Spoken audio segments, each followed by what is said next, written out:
विषय किछि जानी नाही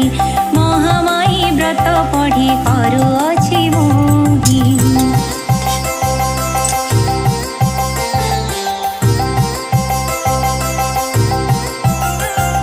दोषा दोष जहाँ थिले घिनी बुनी जीते संतान को माँ मानी देखन्ते जे मनते सेही परि मोते तोही कोଳରେ बसाई जहाँ दोष थिबो मो खण्डिबु माँ तोही ज्ञान धन जस ख्याति सबु मते देई तो व्रत फल पताका उड़ाइबु तोही